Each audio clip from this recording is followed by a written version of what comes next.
Good evening, treasure seekers. This is Blake coming to you live from New Mexico, and joining me, as always, from Washington State, it's Bryn and Cody. How's it going, guys? Hey, it's good. It's good. Just had NBA season just wrapped up, which means it's officially heading into fantasy football season. Cody and I made the mistake of bringing up fantasy football this weekend, and now I'm getting pretty antsy for fantasy football. I'm not going to lie. Antsy to talk about the last couple seasons, I'm sure. Yeah, fantasy football. That was my this whole thing. This whole thing. Wow. So naturally segued into how great you've been at fantasy football the last couple of years. So great that I won back-to-back seasons.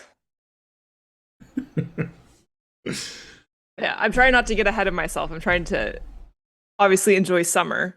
But a little part of me is excited for fall and fantasy football to come back around. I'm not in your fantasy football league, so you did not defeat me. We could use another in one of our leagues. If we're itching for another league, we could use you. Interesting proposition. All right. And then I can beat you and report back to the listeners. Yeah, but what if I beat you and then you have to send that trophy? It's gonna be like $100 to send that. We already had to ship it across the country once the first year, and it shattered into pieces, and so it's like glued. It's all glued back together. It has character. Yes. That's exciting. How was your weekend? Good. Yeah, it was good. Very chill. Played a few board games, so that's about it. But no 7-hour board games? No 7-hour board games, no. Good. No, we've been playing a game called Bomb Busters. It's a cooperative game that I think you guys would really enjoy, and we really enjoy it as well. It's a cooperative game. How many people? Up to 5. We have a 5-player group. Okay. Yeah. Anyway, we'll have to look into that one. You might be getting it for Christmas. We'll see. Then we won't look into that one. No, you can look into it. Yeah. I don't think we have anything for news today. Should we dive straight into horseshoes and hand grenades? Cody, I tried to give you as much warning as possible. All right. I've put together a PowerPoint presentation for this one. Ooh. We've talked about a lot of things over the past handful of episodes here that have gotten me pretty excited. And I finally kind of hit a point, I think a couple weeks ago now at this point, where I started going back, re-referencing my notes and kind of diving into some of these things that I had gotten pretty excited about. So the one that I'm going to talk about today is the idea of the From Joy's Serenade, particularly the line where I guess the whole stanza really, you can take your own path and X leads the way, or simply follow shimmering circles of gold. There may be magic in the water, but the pike are rather all around. And the big one being shimmering circles of gold, and how he had talked about the possibility of that referencing some sort of eclipse, particularly an annular eclipse, as I will discuss here. Mm-hmm. But like I just mentioned, I put together a PowerPoint, and I'm going to see if I can figure out how to pull that up here right now. Okay. So bear with me. Need to move this screen over here. Wow, this is really starting to feel like a work week. I'm excited to talk about eclipses. We talked about it a little while ago, but I'm interested to see what you come up with. Same. Yeah, I think there's a lot to unpack with eclipses. Okay, wow. I think I've got it all set up right. It looks like it's coming through at like 1 frame per second, but it's a pretty sweet AI background on my end. It's way better than my PowerPoints. Good job. Thank you. I actually did not even intend to do that. I just was going to type it in just like normal black text on a blank white background. And then the little sidebar is like, hey, check this out. So I was like, all right, I'm in. Again, classic Cody disclaimer. just because we're broadcasting this onto the internet. I am not an expert in any way. I've spent, a handful of hours looking into this. I'm sorry if someone is an expert and I'm, just not correct on any of this, but this is what I've gathered from my research. All right, so we're going to talk about, like I said, that line or simply follow shimmering circles of gold and our idea of it possibly being some sort of eclipse. So we kind of touched on this when we talked about it originally, but I want to kind of reiterate this in case it's anyone's first time, or I know that I had to relook it up to refresh my memory. But there's different types of solar eclipses. There's the partial solar eclipse where the moon partially covers the sun, total solar eclipse where the moon totally covers the sun, and then the one that we're really interested in is annular solar eclipse where the moon still partially covers the sun, but it's over the center, and you get what's called a ring of fire around the outside, which looks like a shimmering circle of gold, I believe. So that's the one we're really interested in. They seem to be significantly more rare, which I will touch on, than a lot of the other types of eclipses. I've got a picture here that I just pulled off of Google Images of an annular eclipse. And you can see how it very much is kind of follows that idea of shimmering circle of gold. And you're not supposed to look at an eclipse when it's happening. Disclaimer. With the naked eye. Always use the eclipse glasses. Yes. So I looked at, it was kind of hard for me because I don't have a lot of background in this. And when I started diving into maps of eclipses and information on eclipses, there was an insane amount of just information on each one, just a mind-boggling amount. And it was just hard for me to keep track of what's what. And then B, when I looked up specific maps for each of these annular solar eclipses, different ones had a lot of different data. It's all accurate data and it's all the same, but they're choosing different things to emphasize in their graphics. And so it was really hard for me to follow what information is relevant for what I'm looking for and what's what in the first place. So I kind of want to touch on a couple of those real quick. So the first thing I found out is a lot of these graphics of eclipses showed really wide swaths of land that the annular solar eclipse was covering. But there's really only this center strip that's really truly 100% where you'd see the ring of fire. And then there's, protruding out from that different coverage amounts. So this graphic here is good at showing yes, you could view this solar event from pretty much the entirety of the United States. But if you were in Michigan, for instance, you're not going to see the ring of fire. You're only going to see the ring of fire through Oregon, Nevada, Arizona, New Mexico, Texas, that kind of thing. So that's kind of the first piece of information that I found on a lot of these maps that was very relevant is if he's trying, if part of the solve is the idea of this ring of fire being the shimmering circle of gold, we're going to want to focus on kind of the center point of that path of annular solar eclipse, because that's where the ring of fire would actually be. Can I ask a quick question? Yes. I'll back up. So that graphic, is this from a particular eclipse year? This one was, yes. 2023, I think that one was. But we'll get to it. Okay. Sorry. Yeah, this is a map of a specific eclipse. I think was the 2023 one. The other piece of information that I think could be particularly relevant to what we're looking at is the idea of the greatest eclipse point. So that's something that wasn't really shown on the previous graphic. And then this other graphic is not really showing the 80%, 70%, 60%, but is only showing that between those two red lines would be your 100% where you'd see the ring of fire. But it also has this little icon, that little green sun. It would be the greatest eclipse point. And so I copy and pasted basically what that is. It's basically what you'd expect it to be though, right? It's kind of the center, greatest magnitude, most ring of fire-y of the ring of fires. So it says the term greatest eclipse point, also known as greatest eclipse, during a solar eclipse refers to the instant where the axis of the moon's shadow cone passes closest to Earth's center. It's not necessarily where the total eclipse lasts the longest, which is the greatest duration point. The greatest eclipse point is determined by geometric calculations, and the maximum duration of totality can vary slightly from this point. So that's kind of like, again, it's like the most Ring of Fiery of the Ring of Fire. So I think that could be particularly interesting. Obviously, especially if it lands somewhere in the United States, which on this one it did. And I can't remember which year this is. I want to say 1994. But again, we'll get to it in the next few slides here. I labeled most of the rest of the slides with the actual years. So one thing that I found that I thought was super, I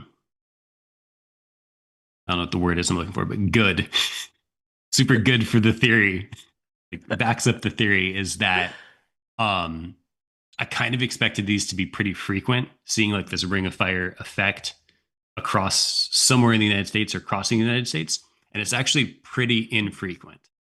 So this is a listing that I took, and again, take this a little bit of grain of salt, a little bit with a little grain of salt, because I went through like 150 listings and kind of there's a lot of information. I tried to pick out which ones crossed North America and crossed the United States. So I could have missed one or two. But from what I found between 1900 and 2025, there was this list here, which is what, like 9 or so. And these are only full 100% annular Ring of Fires. Again, these are ones where you'd see that actual Ring of Fire in the continental United States. So the list is one in 1908 that I don't think is relevant because it's like the vast majority of it is outside of the continental United States, and it just kind of touches Florida at the very end. 1919, same thing. I don't think it's relevant because it just barely touches Texas at the very end. 1930 was a real like crosses the United States one, and also had a greatest eclipse point in California. So that one could definitely be relevant. 1940 also crossed the United States, didn't have a greatest eclipse point in the US, but was like across the US. 1984, relevant, and had a greatest eclipse point in Virginia. 1992, I don't think is relevant because it barely touched California, and that was pretty much it. 1994, relevant, greatest eclipse point in Ohio. 2012, I thought was interesting, crosses the US, doesn't have an eclipse point in the US, but it crosses Hopi Reservation land. So I thought that was particularly interesting because I know we had looked, this is months ago at this point, we had looked into like the Hopi sun calendars we're in. So I feel like those are like very related or thematically similar, having kind of the Ring of Fire and then what was it, like summer and winter solstice calendar that was like the hole in the rock when, you know, the sun reached its solstice, like reflected in just a certain way. And I had some other stuff that I'll talk about actually during coincidence of the day that kind of brought Hopi to mind. So that's one of the things I looked at actually towards the end of putting this deck of slides together. And then 2023, also same thing, 100% annular across the United States, but didn't have a greatest eclipse point in the US. We'll look at the map of each one here real quick. So these are the kind of the maps that are linked in Wikipedia. So this is the 1931. The red line is basically where you'd see your 100%, where you'd see your Ring of Fire. And then that red and blue star there, I guess it's labeled greatest eclipse, is the greatest eclipse. So the 1930 was the one that had the greatest eclipse in California and kind of went up through California, like kind of entered through California, exited through Montana, cut through like that. 1940 is one where the greatest eclipse was outside of the continental United States, out there in the Pacific Ocean. And it kind of crossed across the southern United States. 1984 came up through Louisiana, greatest eclipse point in Virginia, and then exited. 1994 came up kind of through New Mexico, greatest eclipse point in Ohio. I always want to say Iowa, Ohio, and then exited, I think, up through like Maine-ish. 2012, barely relevant. Well, I shouldn't have even included this one because you can see that basically the entirety of the kind of ring of fire is in the Pacific Ocean there, and it does kind of stretch into California and part of the US there, though. And then 2023, real recently, I mean, especially considering that there was, like we said, like 9 of these in the last 125 years, came in through Oregon, exited through Texas, and then greatest eclipse point. That one was also outside of the continental United States. All right. So here are a few things that I was thinking of as I was looking into this.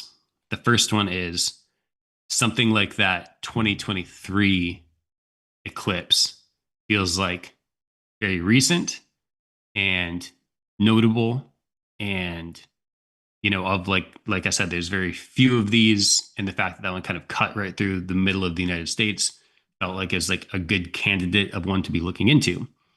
However, if he's talking about having been working on this book for 5 years, and this is a lion's share solve we're trying to look at, what are your thoughts on, would he use a 2023 eclipse? He would have started working on this book in like 2020, right? Now, granted, we do have like forward projections of all the clips for the next X number of years online, and they can like be like he could easily have found the information of what was going to happen during the 2023 eclipse in the year 2000 when he started this. It was just something on my mind, I guess. Just the idea of, it's easy to think, oh, this is something in the past now that we're reading the book now, but this would have been happening kind of midway through him writing the book. Do you guys have any thoughts on that, so I can take a breath here? Yeah, I think that eclipse would be totally fair game because, I mean, even ones more into the future as the hunt goes on, like I think that could actually be pretty cool if he even thought out further into like future eclipses to come, because like you said, that's something that can be projected forward and like have a, I guess, were you saying too, you can, the path would be projected as well? Yeah. Yeah, so I think that is totally fair game. Yeah, I think a bit of a stretch. I was just looking into this a bit more as well. Remember that he has said he might give clues to the boxes after 8 years, right? Mm-hmm. So it just so happens that and this is a total eclipse, it's not an annular eclipse, but the next one that crosses through part of the United States is in 2033, which, if you consider the release of this book at the end of 2024, the next one is March of 2033, which would be 8 years, 3 months, 8 years, 4 months until the next solar eclipse. Solar eclipse. Yeah, so that could be interesting. Especially, I always thought that the 8 years was a strange choice. It is. So it would be kind of cheeky for him to, during the solar eclipse, be like, "It's hint day," and post that, and just like not follow up in any way. Yeah, that one is not great because it just goes through Alaska. So I'm not too hot on that, but it is an interesting coincidence, I would say. Yeah. There were a couple of Alaska ones that I did not include. Yeah. I was going full continental US here. I think that's fair. But anyway, a weird coincidence if that turns out to be the case. Yeah, definitely.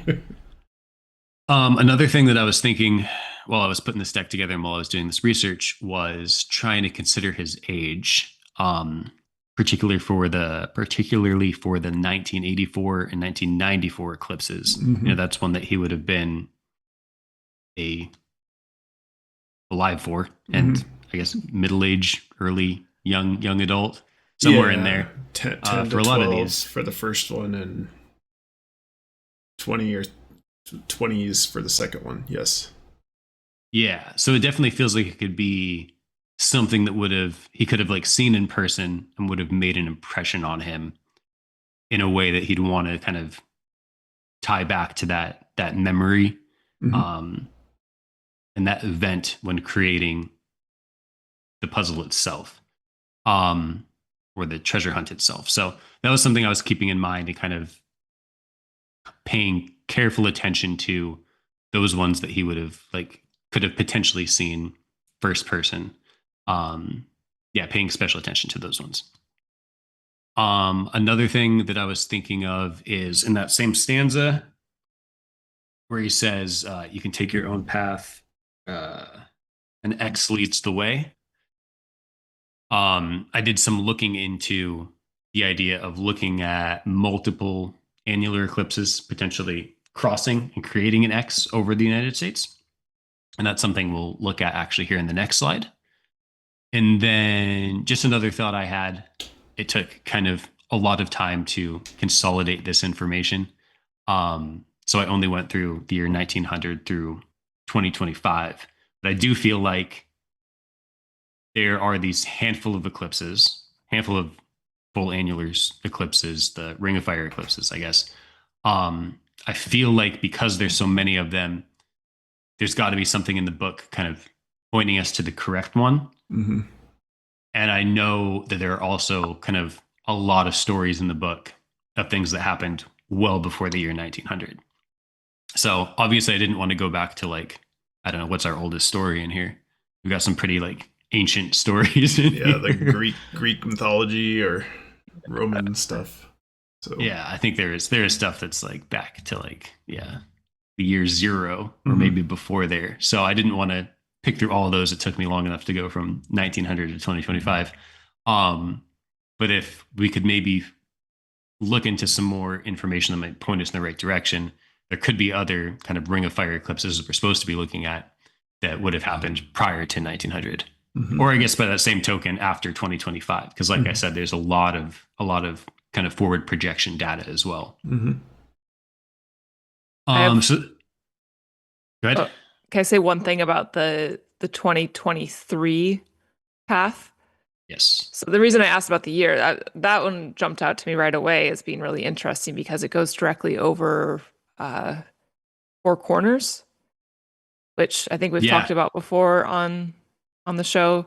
As I guess I can't remember exactly why, but it is a pretty interesting geographical feature of the United States. And I think what we were probably talking about was when we were going through the Hopi calendar. So the Hopi reservation flag is the circle with the cross in it, kind of like Four Corners, I think is what we were talking about before. So that 2023 path is also pretty interesting with that Hopi connection. Yeah, definitely. That's a good point. Any of these paths that cross anything that we've been looking at previously, definitely worth diving into a little bit more. So this next slide, I brought it up early because you were talking about it, and you can see that 2023 line crosses, like you were saying, right around that Four Corner area. Full disclosure, this slide I was not expecting to be sharing with anybody. So it's mostly accurate, but it was I was eyeballing those other maps and just drawing paint lines to give myself an idea of where to go. And then I decided last minute to share it. So they could be off slightly, but these are the general paths of the most relevant ones that we were just looking at. So you get the 1930, 1940, 1984, 1994, 2023. So 2023 is particularly interesting because it intersects a lot of those other ones.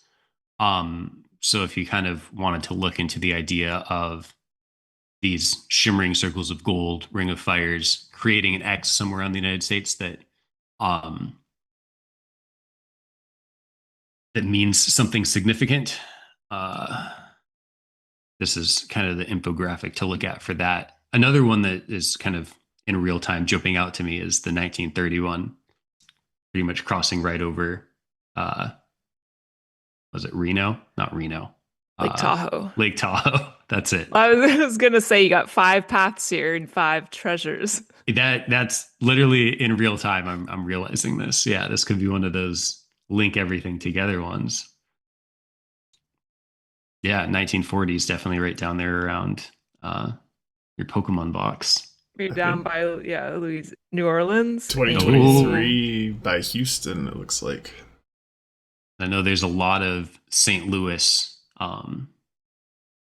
solves, or a lot of people No, lean we've into St. solved it. Louis. We've And solved it. it's the 1994, like pretty much perfectly intersects St. Louis. And you'll see that during another map I'm going to show for my coincidence of the day that I ran across while doing this research. Yeah, so there's kind of on one map all the paths laid out. Because like I said, I was looking at kind of intersections and wondering if that is could be relevant. All right, one more thing. One more quick pike tangent. Because I was doing my research for the Ring of Fire, Shimmering Circle of Gold stuff at the same time that I was trying to find some other pike references from the Joyce Aid poem, even though I still am pretty into the Anvari's ring idea for that line. There may be magic in the water, but the pike are rather all around. But I wanted to explore other options as well. And the other pike that I got myself interested in was Zebulon pike. Zebulon pike was an American brigadier Bryn. Oh. Yes, but this is for lion's share. Zebulon Pike was an American brigadier general and explorer for whom Pike's Peak in Colorado is named. As a U.S. Army officer, he led 2 expeditions through the Louisiana Purchase territory, first in 1805 and 1806, to reconnoiter. I skimmed over that the first time. I wasn't prepared to say that word. To reconnoiter the upper northern reaches of the Mississippi River, and then in 1806 and 1807 to explore the Southwest to the fringes of the northern Spanish colonial settlements of New Mexico and Texas. So Zebulon Pike was basically an early American explorer. He was very similar to Lewis and Clark and did kind of very similar things, but with a lot less recognition. And I felt like that was kind of on theme for some of the chapters in this book of like a guy who like did something pretty grandiose, but like didn't really get the recognition that he deserved for it. The name Zebulon, this is the part where it started to like, I started to get a little excited for a second. So the name Zebulon in Hebrew means glorious dwelling place. Right? Like hidden treasure, glorious That's dwelling good. place. Nice. And there were also like 3 main landmarks or geographical features that came up with the name Zebulon, and 2 of them were Zebulon, North Carolina, and Zebulon Cafe Concert, which is a music venue and bar in Los Angeles, California. I mean, JCB's like 2 main ties, right? Or North Carolina and Los Angeles, and one of them's a music venue. Ooh. Wow. I'll be talking about Zebulon again during Coincidence of the Day. There's a little teaser. And then the whole reason I'm including this is because of these next 2 maps I'm about to show that had me really excited at first until I decided it's probably just a horseshoes and hand grenades coincidence. So this is a map of Can I stop for a second? Yes, I'll go back. Isn't Zebulon also something with Star Trek? I don't think so. It might be. I am not a Star Trek expert. As soon as you say that word, I'm thinking Star Trek. It maybe just sounds very Star Trek-y. All right, continue. We'll look it up. All right. So this is a map of Zebulon Pike's second expedition to explore kind of the American Southwest. On this expedition that took off around St. Louis, they went over to Colorado, and that's where there was the Pike's Peak that's named after him. And then they accidentally went to New Mexico, which was, I think, owned by the Spanish. And then they got taken. And then they were there for a handful of years and then got set free back through Texas into, Natchitoches, Louisiana. So that was his route. So obviously St. Louis is a big city that a lot of people have been looking into. And then they also, I wish I could overlay this with the next map, but I didn't have a chance to do that. So just look at St. Louis is where they took off from. And then when they ended up leaving the US, they left the US in El Paso.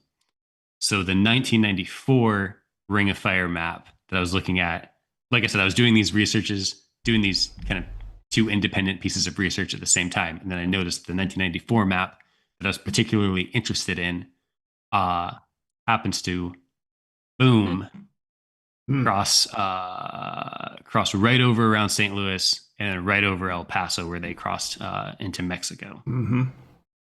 Again, I think that's just a coincidence, but when I happened to be like flipping around different maps and saw those two kind of line up like that, I got pretty excited for a second. But yeah, I think that's a coincidence. So anyway, that whole spiel and all these slides are probably less of a horseshoes and hand grenades and more of something I'm still looking into a little bit. Like I'm not saying for sure I don't think it's right. There's definitely some things I like about it and some other things I don't like about it so much. But if nothing else, I've consolidated a bunch of information for you. Like it. Excellent. Excellent work. Yeah. I think this is... I like the path that this is going. No pun intended. I'm really into the eclipses, as I said at the beginning of this segment.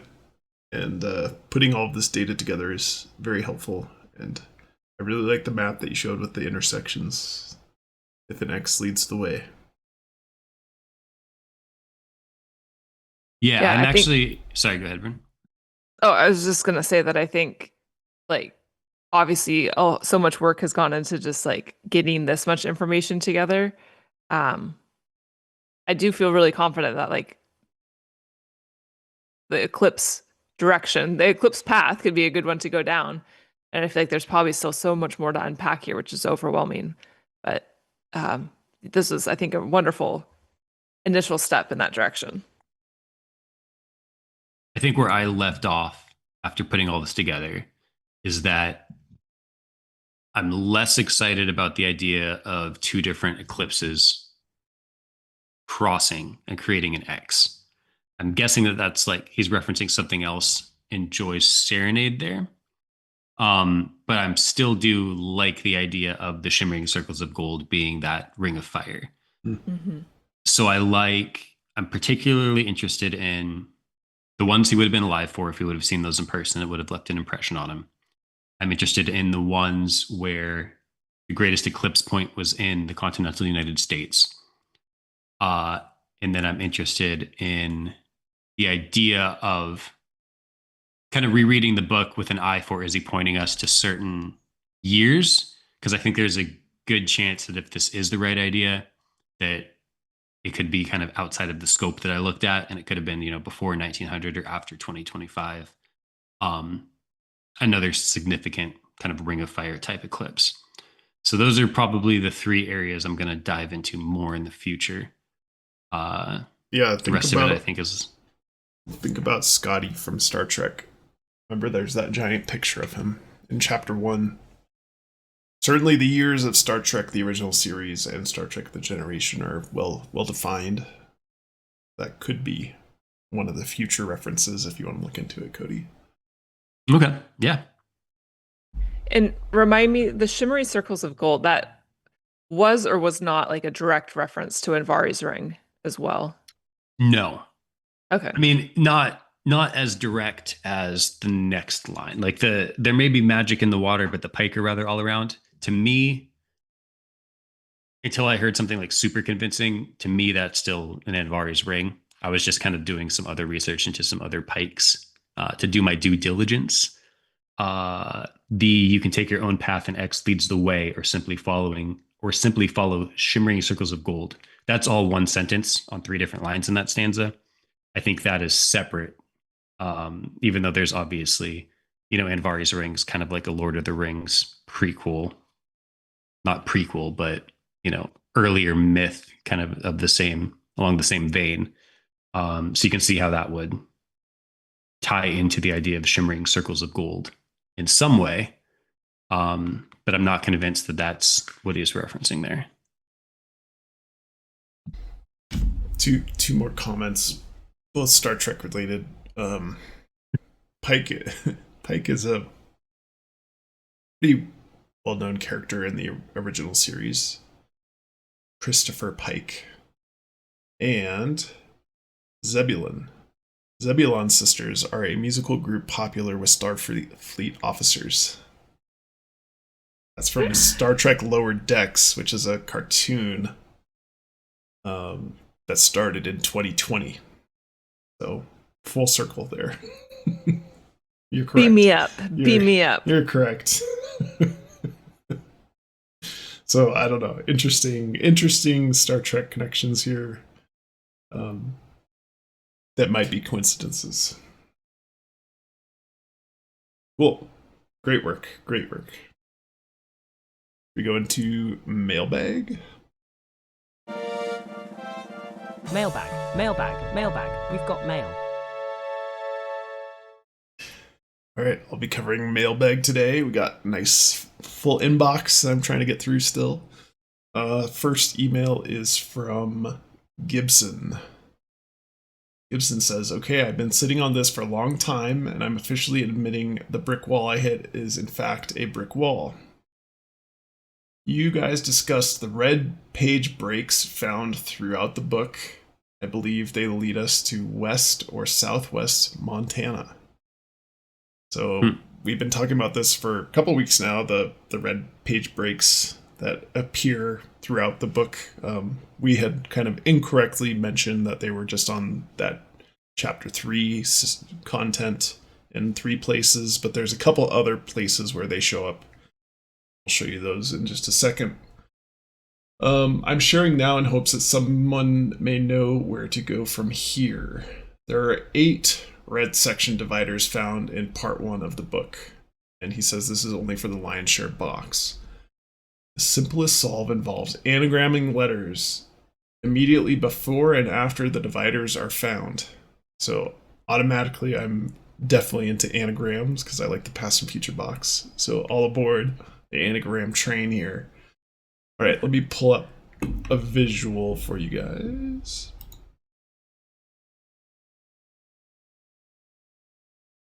All right, you can see that. Anagram train. Yuck. So he is mentioning the dust jacket, and so using this logic, you find this red line, which is right on the cover of the book, and you would take the K and you would take the A, the letter immediately before and after, and start collecting those. And then on the dedication page, there's an E and a W. On the introduction, there's an N and an M, etc., etc. So page 33, which we covered last time, page 35 are the ones that we had been discussing previously. There's also one in the shipwreck chapter on page 104. You can see that there's a end of a section, which is the end of the page as well, but there is one of those red lines, and then on the next page there's an O and a Y on this one. And then this is one that he is also using, which is the start of part 2 of the book, the introduction, which has an S and an A. All right, so quick, what does that anagram into? I'm gonna need a cheat sheet. All right, I'll give it to you. So Gibson says, using these letters, one can arrive at southwest Montana Woods Key. You anagram those letters. Interestingly, the Continental Divide goes right through this area as well, which is interesting. Goes through the area of just southwest Montana, or does the Woods Key mean something more more significant? Just southwest Montana, I believe. I mean, I like the Continental Divide because lines divide. Yes, he put divide in all capitals, and I didn't quite get the reference, so I think you're correct, Bryn. That looks like a divide symbol. Also, just to talk about it, he uses the S in his solution twice, where if we just want to use it one time, which I think is using all the letters once, it would either be West Montana Woods Key or Southwest Montana Wood Key, something like that. I think Southwest Montana Woods Key is using S twice, which seems to be a little bit of a, I don't know if error is the right word, but I just want to point that out for Gibson. I'm not sure if this is a step towards the next location or if there is a next key to be found there, but it feels like a good use of the actual book itself in the whole book, not needing outside information. So I like this approach a lot. Mm-hmm. In the research I've done for this area, I find several interesting locations. 1, Lewis and Clark National Forest, and 2, Lolo National Forest. LOLO. Lewis and Clark. As in Charles Laloma. Let's see. I like that. Lewis and Clark have many possible ties to the Lion Share box that I won't unpack now. Lolo is a bit more of a stretch. However, I tried anagramming the name Jon Collins-Black, and one of my results is Lolo Cabins with the remaining letters JNLCK. Not exactly sure how to use these letters, but when converted to their numerical equivalents, they add to 50, which is coincidentally is just L in Roman numerals. I'm guessing L for lion. No, I did not find any cabins called in the National Forest, just a lodge, which looks like a cabin in my Googling searches. I'd love to hear your banter on this subject, and if this is something, or if this is wacko. Gibson. So sorry to jump in. Yeah. I mean, I like the approach for the reasons that you said, because of like it's using the book in a clever way in its entirety. It's like fundamentally sound in that way. I would not use the S twice. Mm-hmm. I think I would probably lean towards Southwest Montana Wood Key. I guess would just be like what I lean towards. Mm-hmm. I personally feel like it maybe ends there. Like if you're supposed to take that and something with the Continental Divide, I could see that. Mm-hmm. I would not be on board with like the additional layers of then like anagramming beyond that, using the extra letters, et cetera, et cetera. So I think that's kind of where like I would draw my line. Okay. I'm not going to say wacko. No, not at all. I like this a lot. But that's like what I would personally be like, okay, I feel like this has potential, and then I would probably like fizzle out beyond that. Mm-hmm. Cody, any gut reaction? Yeah. I mirror a lot of the things that Bryn just said, and I'll reemphasize that I like the idea of it following that rule of using only things in the book and not really needing any outside information. I always like that. Mm-hmm. Anagrams are just such a touchy subject for me, and I don't want to come off like an anagram hater. It's just that anagrams are such a spectrum. The output is such a spectrum. Like I can't say, oh, I don't like anagrams at all, because if you look at the past and future box, there are obvious anagrams in there, and I'm 100% on board that is what is intended, are those anagrams. Mm-hmm. Other side of the spectrum, you got some of like some of the more reaches from like the Dr. Krypton book Mm-hmm. that I was not on board for, and I was like, this just seems like you're changing too many variables Mm-hmm. to try and make it fit. So there's a big spectrum there. Yeah. And this is definitely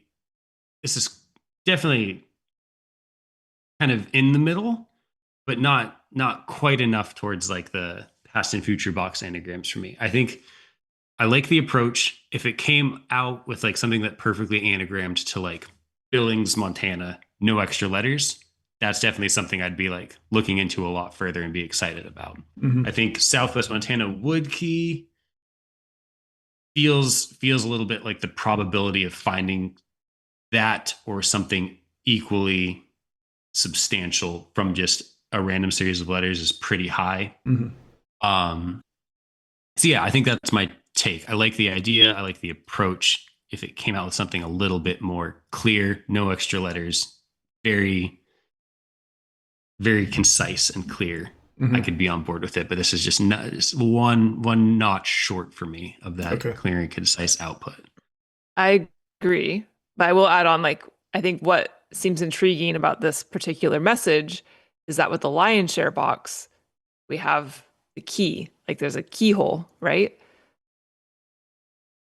It's the one box that has like the keyhole. So key kind of does jump out as interesting, or key being like a way to unlock a different message within the book.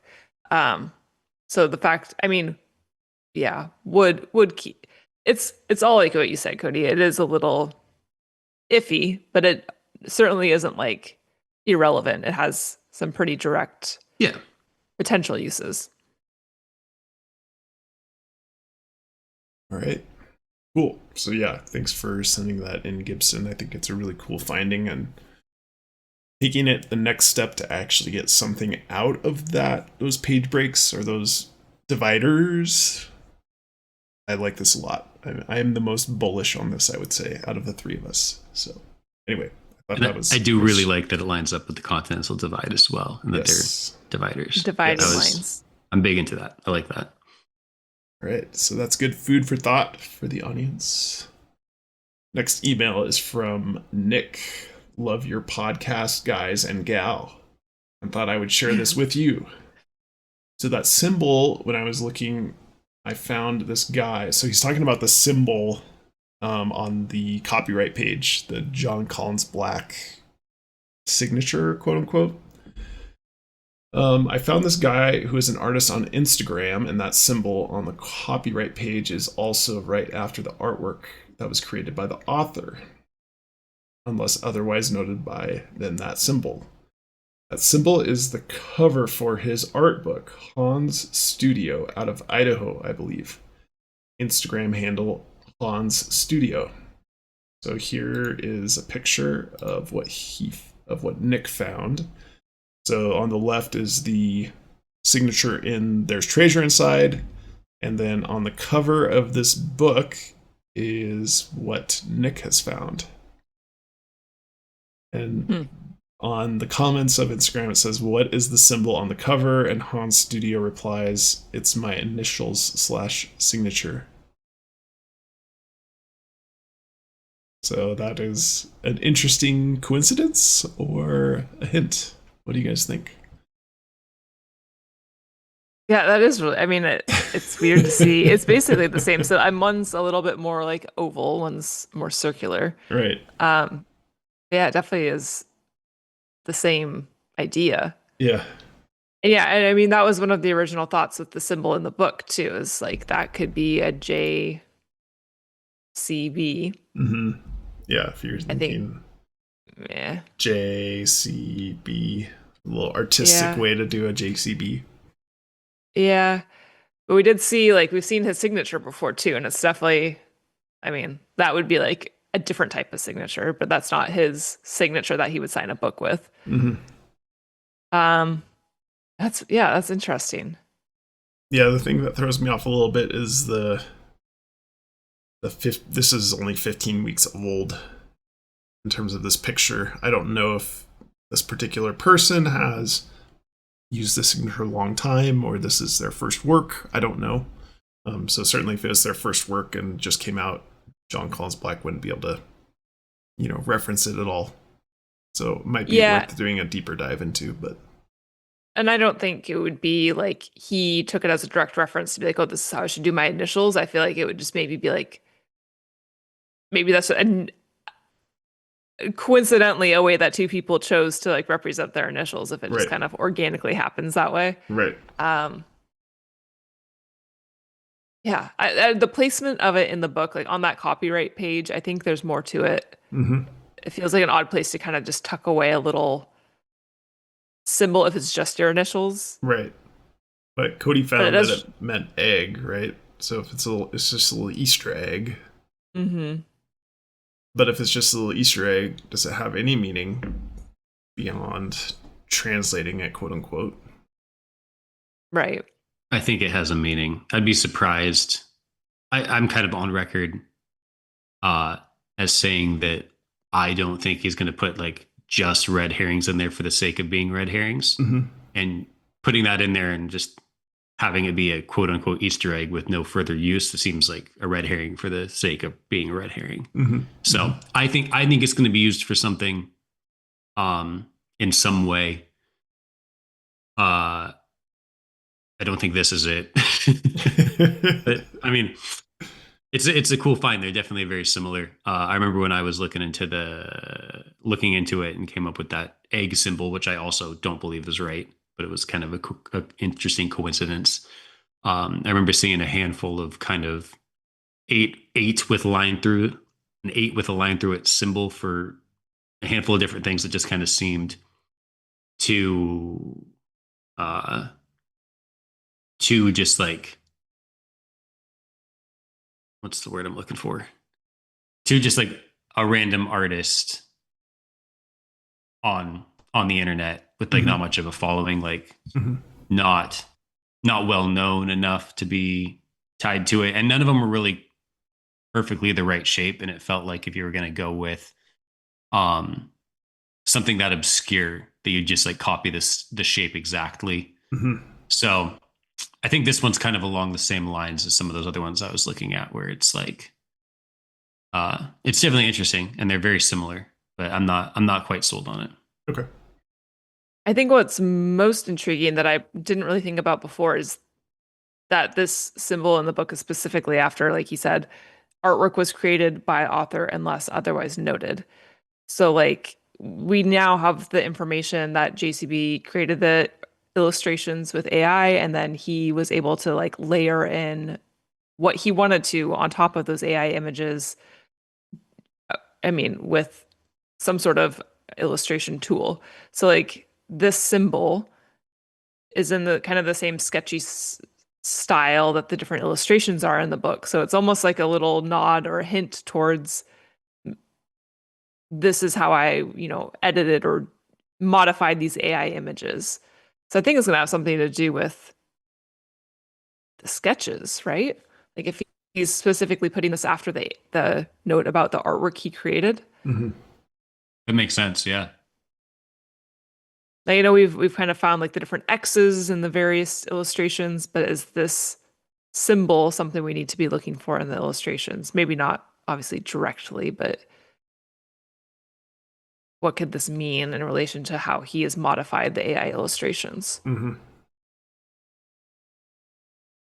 Right. Next email from Blair. Hello all, great podcast. My son, 12, has become an amateur treasure hunter, which makes me a treasure hunter by default, since he can't drive. Headed to get some boots on the ground in Vermont around the Little Rock Pond area next week. And curious if you have any suggestions or spots to check for the Appalachian Footpath box. Any tips or spots you may have to check out. We can take pictures or videos for the podcast. And of course, any help you provide that leads to discovery of the box, we will make it worth your while. Keep up the great work, Blair Akuda and Caleb the Catcher. Oh, nice. Yep. Nice. So I don't know. Do you guys have any suggestions about the Appalachian Trail box? I responded to the email already and said that I wasn't working too hard on it, but I did make a suggestion, which I'll cover here at the end. My big takeaway is that we need cool nicknames. Yeah. On Discord, I already I said that I need to change my name to Brim to the Rim, since I've been doing all my work in Pokemon Box. So I guess I don't have any specific hints or tips, suggestions for this particular box. Yeah, no, that's cool that they're getting out there. Yeah, that is more than we have done. So congratulations on getting out. Little Rock Pond, that was the real popular one, right? For the Appalachian Path that we had talked about in the previous episode. Yes, it has that trail seems to have the same shape as the Appalachian Trail map. So yes, that's that popular area for sure. Interesting. Yeah. Well, what was your tip, Blake? So sorry, Cody. This is a recommendation to check out Dr. R Squared Substack. It's called Reflecting on There's Treasure Inside. So I'll post a link to that. I think Dr. R Squared has been working pretty hard on the Appalachian Footpath box and has really interesting content for sure. So that was the recommendation I sent back to Blair, was to check out Dr. R Squared Reflecting on There's Treasure Inside, which is a Substack, which is kind of like a newer word for a blog, I would say. Anyway, he's been posting content many times a week on different topics, talking about all different parts of the book, including Lion's Share and the other boxes. But I know that he has gone boots on the ground for the Appalachian Trail box specifically. So that would be my recommendation for folks that are interested in the Appalachian Trail box, the one you're working on. If you haven't discovered Reflecting on There's Treasure Inside by Dr. R Squared, check that out for sure. Is that the name of the entire Substack, or is that like a particular post? No, article? that's the name of the entire Substack. Okay. Reflecting on There's Treasure Inside. And again, I'll post a link below. Nice. That's a good tip. Yep. All right. I do have more emails, but maybe I'll save those for later. Let's dive into our next segment, which is Discord Detectives.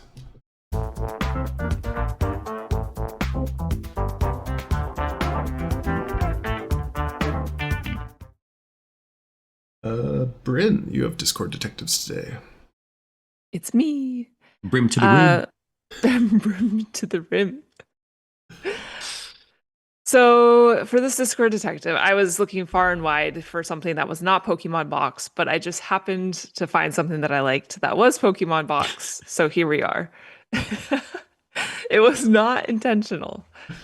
So one thing with the Pokemon Box that's been driving me a little crazy is he calls out their final destination is Houston. And so Houston has to have some significance, right? Whether that's where the treasure is hidden, or there's so many possibilities. But I just keep thinking, like, why are we supposed to be looking into Houston? What is the connection with Houston? So when I think of Houston, I guess I kind of think of a few things. But one of those is space. They have the Space Center there. And in the chapter, we have the mention of the night time pretty specifically, stars a few times pretty specifically. And so, like, the space theme seems to fit in pretty well with Houston itself.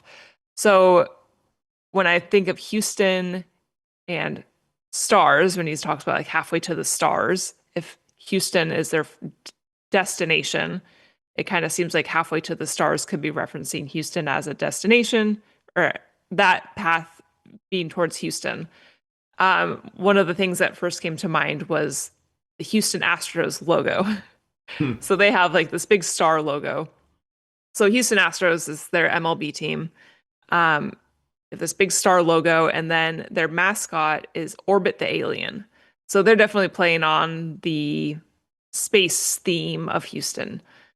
And then if you think about their NFL team, we have the Houston Texans, which at first you're like, well, that's kind of just like a bull, right? It's pretty simple. It's like just a bull. But it's Toro the bull. So I was thinking of how that could maybe tie into with stars and the night sky. And then I thought, well, the constellation Taurus and maybe something with astrology. So he talks about looking up at the stars in this chapter. And then if you think NBA, we have the Houston Rockets, which obviously is very space themed as well with the Rockets. So this leads me into what I found on Reddit. I got pretty far through this before realizing this is yet again another finding contribution from Flashy Grapefruit. And I could not turn back because I was already in on this. So sorry to not diversify the Discord findings more, but I liked what he had to say here. So I'm just going to go ahead and read the post that he put on on Reddit. So he starts out with, here's a theory. Since JCB is so thorough with his research and write-ups in part 1 of the book, it stands to reason that he also did quite a bit of research on Pokemon to write the Pokemon chapter. I wonder how many tie-ins to the game there are in the story. For instance, is the reason he writes our destination is Houston, Texas, because he's making a reference to Team Rocket from the Pokemon game. So this is a direct reference to the Houston Rockets. If so, I wonder if the solve involves finding a place that's similar to their hideout, or maybe the Viridian Gym where the leader of Team Rocket, Giovanni, is the final gym leader that you have to defeat in order to get to the Pokemon League. If you're interested in this theory, check out episode 63 of season 1 of the Pokemon cartoon called Battle of the Badge. In it, you can watch Giovanni beat Gary Oak at the Viridian Gym by using Mewtwo. Mm. So when I was thinking through all my different sports teams, I obviously had thought of Houston Rockets, but I did not make the connection to Team Rocket in Pokemon itself. Interesting. So I thought that was a great connection. Personally, with the Pokemon box, I keep going back and forth on this like very wide spectrum of like how relevant Pokemon itself actually is. I keep sliding back and forth, back and forth. And so this was definitely something that then pulled me back towards like, we have to very much be in the weeds of Pokemon, but not saying that Team Rocket is super in the weeds. Anyways, what do you guys have to say about this Rocket connection? Yeah, I think Team Rocket is a pretty famous duo, at least at the beginning of Pokemon. I don't follow Pokemon currently, but I know that was like the main antagonists. Those were the main antagonists in the cartoon. At least when I saw a few episodes early on. So I like that connection a lot, actually. It's pretty interesting. But this is Habeas Treasurus, right? Yes. His big New Orleans guy, I thought. Mm-hmm. So remind me the connection here then to Rocket in Houston, or that's just the connection you're making? So he was making this connection based off of the Houston Rockets. Okay. So he thought the connection to Team Rocket, and then this episode specifically using Mewtwo and so it just to him that was a big connection to be able to tie Rockets together. Okay. So I'm assuming he was in a similar position of thinking like, well, what does Houston have to do with this? Mm-hmm. Probably went down the exact same path as I did, and then was the one to make the jump from Houston Rockets to Team Rocket. Okay. Also interesting that it would be Team Rocket, and then Houston Rockets are a team. So there's that as well. Yeah, I like that. I like that quite a bit, actually. It feels like one of those ones where if it was part of the solve, looking back, you'd be like, oh, hey, it's a good connection, kind of not an obvious connection, but like it's very, very solid and substantial in hindsight. So yeah, I like that one a lot. If we can string together a few of those kind of connections, could really start narrowing in on something. There's a couple, or I guess one more little nugget here that I have that was tacked onto the end of my brain spewing thoughts about Houston. So the line, our destination was Houston. There's obviously these different regions in Pokemon. All these, I mean, I don't know how many regions there are. Quite a few. And so I've seen these regions directly referred to as destinations online. I don't know like if that's an official term or not, but I've seen it used quite a bit. I would imagine because in Pokemon you have to kind of like get there, right? Like you have to go somewhere, so that makes it a destination. So then I looked up to see if there was a region in Pokemon that had a space center, and there is. It's the Moss Deep Space Center in so Moss Deep, I guess, kind of jumped out at me as well because we have like the Golem connection with having a mossy shell and all of that is just moss, I guess, was top of mind. So having the Space Center in Pokemon, moss name. Anyways, there's some bonus ramblings at the end. But kind of interesting that there was a Space Center in the Pokemon game. Nice. No, that's a good connection. I like that. Thank you, Brendan. All right, should we get into the coincidence of the day?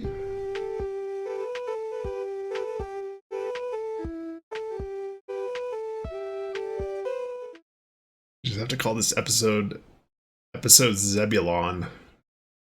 Oh, Yes. You have coincidence of the day. It's Zebulon. Spoiler alert, it's a Zebulon.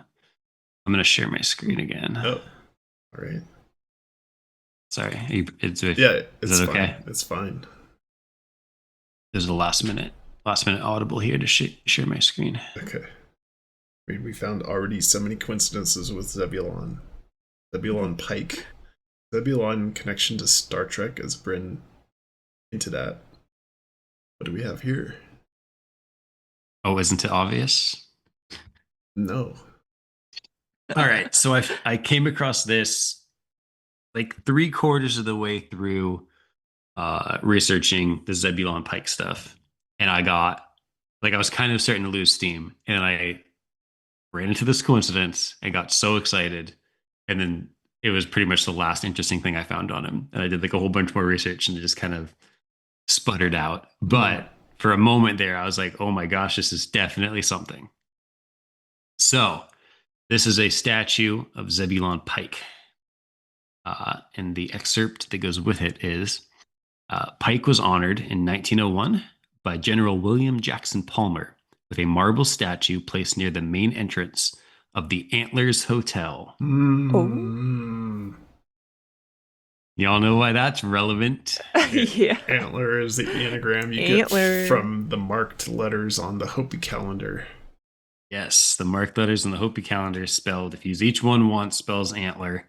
And it seemed like there was no good connection to antler. And to kind of organically run across something I was already looking at that had other connections and then have antler pop up organically just felt like, oh my gosh, this could be it.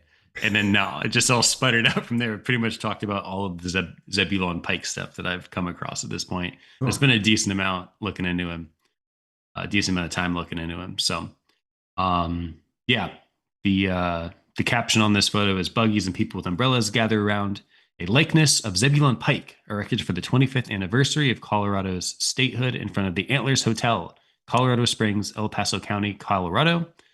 The plaster statue succumbed to the elements soon after it was made. So I don't think it's there anymore. It's made out of plaster. No. Yeah. Well, they said one of them says it was a marble statue. So the marble statue maybe either did plaster first and replace it with marble, or marble and then replace it with plaster maybe. Yeah, I'm not 100% sure, but there were very, very few pictures or like articles about it. But the ones that I did find all said that it was in front of this Antlers Hotel. So, yeah, like I said, Antlers coming up organically was really exciting for me, especially something I was already looking at for other reasons. This is so much better than my coincidences I've had. I do have a coincidence update, though. When I found that Crescent City Classic poster at the thrift store, someone commented that it's actually kind of a collector's item because they only gave the posters out. It's the biggest or the largest 10K race in the world, and they only give out posters to the top 500 finishers. So it could have had a little value. Shoot, you didn't go back and grab it? I actually did go back coincidentally. And so I poked my head in to see if it was there, and it was not. So someone else saw it and knew the true value. No, that will be in the next treasure box. Yeah, the Crescent City Classic box. I don't know, Cody. I don't know if that qualifies for coincidence of the day. I mean, the Pike connection is quite interesting, I think. Especially because of the Pike connection to Star Trek also. Anyway, I have to think about this a bit more. I'll say about the word antler. When we first came across antler, assuming that antler is the correct way to read that Hopi page, right? I thought, man, antler doesn't mean anything. I wish it was a different word. It's like, it's such a unique word. But the more I think about it, the more it's like, that's kind of a really good thing. Because if it was one of those words like round, tree, or round or rock, it's like it doesn't really help you because sure you can make it fit to any of your other theories, right? but it's not really helping you weed anything out. So No. if it is antler and it's something like that jumped out at me so much more than like a tree or a round or a rock would have. So it could be a good thing, even though originally I was like, wish it was something different than antler. Yeah, maybe we'll look into Zebulon pike a little more. I watched a couple like videos on him and stuff. Probably got an hour or two of Zebulon pike research in at this point, but I know that there was a book written about him. I don't know if I'm that interested in this theory at this point to read a whole book on him, but okay. But it's an interesting story. Some people theorize that he was actually a spy and he wasn't on a Lewis and Clark mission. He was trying to get more information about the current inhabitants of like that Santa Fe area. Interesting. Report back. Okay. All right. I think that's an episode. Any parting thoughts? No. None for me. Hearing none, that is an episode. Thanks, everybody. We'll see you next week.